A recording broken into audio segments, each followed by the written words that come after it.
Nail drill पता है ना क्या होता है? अभी आप यूज कर रहे हो, क्या होता है नेल ड्रिल? जिससे हम पेंट को रिमूव करते हैं, जेल को रिमूव करते हैं, एक्रिलिक को रिमूव करते हैं, ठीक है, वो नेल ड्रिल हुआ। लेकिन नेल ड्रिल में एक और चीज यूज होता है, बीट, जिससे वो सारा काम होता है। नेल ड्रिल का क्या काम है? प्रेशर देने का। लेकिन ड्रिल में जो बिट्स लगते हैं उसका काम क्या होता है? जो हम लोग निकाल रहे हैं, जो भी पर्पज से काम कर रहे हैं, उस चीज को निकालना। उसके लिए अलग अलग बीट होता है। जैसे अभी जो आप बीट यूज कर रहे हो वो इस तरह का ब्राउन बीट यूज कर रहे हो, ठीक है। तो ब्राउन बीट जो होता है आपका ज्यादातर जेल निकालने के लिए यूज होता है। और ये देखो एक एक्रिलिक बीट होता है, ये आपका एक्रिलिक निकालने के लिए होता है। हम लोग पहले भी बीट्स के बारे में अच्छे से जान चुके हैं। एंड यहाँ पे शेप एंड साइज भी अलग अलग होता है। ये आपका लोहा का होता है, ठीक है। Shape and size different different होता है। ये जो पतले पतले जो होते हैं ना, वो नॉर्मली क्यूटिकल एरिया में काम करने के लिए होता है। जो बिगिनर होते हैं, जैसे अभी आपको क्यूटिकल में काम करने में प्रॉब्लम आता है, ठीक है। तो हम लोग क्या करेंगे, क्यूटिकल में फर्स्ट में क्लाइंट को ज्यादा ना लगे और अच्छे से काम हो, उसके लिए हम लोग छोटे वाले ड्रिल यूज करेंगे। बड़े वाले ड्रिल यूज करने से क्या होता है, ब्लड भी निकल सकता है, ठीक है। और ज्यादा एक ये होने से एक जगह पे आप अगर ड्रिल को चलाओगे तो फिर क्या होगा, वो स्किन भी निकल जाता है, ठीक है। तो इसलिए हम लोग अभी छोटा वाला ड्रिल जो है वो यूज करेंगे। अब यहाँ पे आते हैं, यहाँ पे नेल ड्रिल के बारे में क्या बताया गया है, सेफ्टी एंड प्रिपरेशन।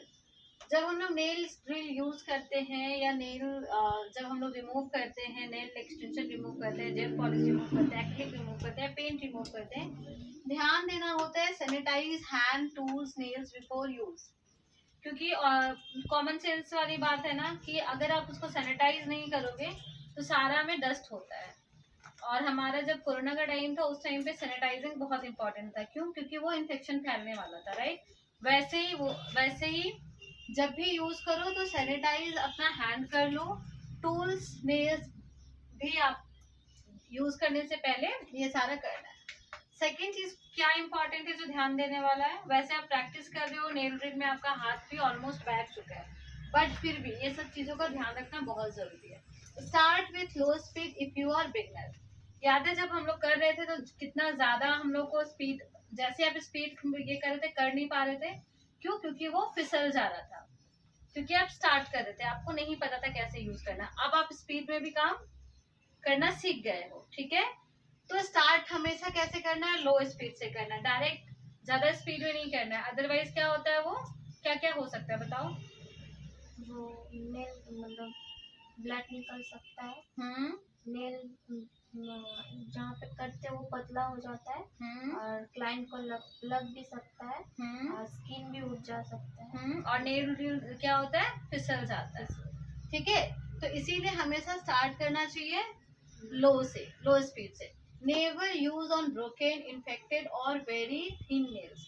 जिनका बहुत ज्यादा पतला नेल्स होता है, जिनका दिख रहा है कि पूरा रेड रेड ब्लड टाइप का दिखता है, बहुत लोग का वैसा नेल्स होता है, करते करते करते करते नेल बिट्स बहुत पतले हो जाते हैं। वो लोगों को क्या बोलना है कि मैम आप 2 वीक्स के बाद करो, 1 वीक अपने नेल्स को टाइम दो, ठीक है, पहला चीज। दूसरा क्या है, ब्रोकन इन्फेक्टेड। अगर इन्फेक्टेड नेल्स रहेगा, ब्रोकन नेल्स रहेगा, उसके ऊपर आप ग्लू डाल रहे हो, जेल डाल रहे हो, तो वो हो ही सकता है कि नेल्स में क्या हो सकता है, और ज्यादा इन्फेक्टेड हो सकता है, ठीक है।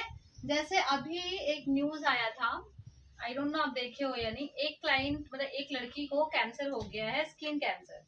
वो इसलिए क्योंकि वो बहुत ज्यादा एक्रिलिक नेल्स कराती थी, वो उसका कहना है। तो ऑब्वियसली अगर आप नेल्स को कंटिन्यू हमेशा ही कर रहे हो और कभी भी गैप नहीं दे रहे हो तो प्रॉब्लम आ सकता है, ठीक है। इतना बड़ा प्रॉब्लम नहीं होता है, हजारों लाखों में एक होता है, लेकिन फिर भी हम लोग क्यों ही रिस्क ले, राइट। तो क्लाइंट को हमेशा बोलना है अगर बहुत पतला नेल्स हो कि आप थोड़ा सा रुक जाओ, थोड़ा उसको ऑक्सीजन मिलने दो, थोड़ा उसको टाइम दो, ठीक है।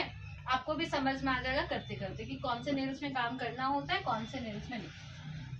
टेक्निक, हमेशा टेक्निक में क्या ही करना है, avoid direct downward pressure.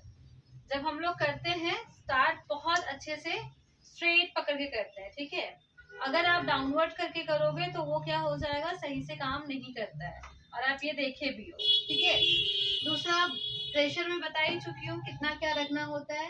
Use smooth gentle stroke, smoothly ये करना है और जेंटली उसको स्ट्रोक करना है, उसको खींचना है। ज्यादा प्रेशर देके खींचने से क्या होता है, वहां पे एक्स्ट्रा नेल्स जो है वो निकल जाते हैं, चाहे वो आर्टिफिशियल हो, और ओरिजिनल में करने से तो और भी ज्यादा ध्यान देना पड़ता है। ठीक है, don't stay in one spot too long. एक जगह पे मैं बताया, जब भी आप नेल ड्रिल यूज करो तो कॉर्नर कर रहे हो, उसके बाद मिडिल में आओ, फिर साइड में आओ, जब थोड़ा कंप्लीट हो जाए फिर से इधर आओ। एक ही जगह पे बार बार नहीं करना चाहिए, क्योंकि हमेशा क्या होता है, ड्रिल बिट जो है वो हीट जनरेट करता है। ज्यादा हीट जनरेट करने से नेल ड्रिल की वजह से क्या हो जाता है, चोट लगता है, और एक जगह पे करने से वो हीट की वजह से पेन होता है। ठीक है, उसके बाद cuticle free is one direction. जब क्यूटिकल एरिया में हम लोग करेंगे तो फिर क्या करेंगे, उसको वन डायरेक्शन में करेंगे, ना कि कभी इधर कर रहे कभी इधर कर रहे, ऐसे नहीं चलाना। या तो एक इस डायरेक्शन में पकड़ो या तो इस डायरेक्शन में पकड़ो, जिस डायरेक्शन में आप कंफर्टेबल हो। बट इधर इधर दोनों डायरेक्शन में अगर आप काम करोगे तो फिर नेल क्यूटिकल एरिया में आप काम नहीं कर पाओगे। ठीक है, कोई डाउट इसमें?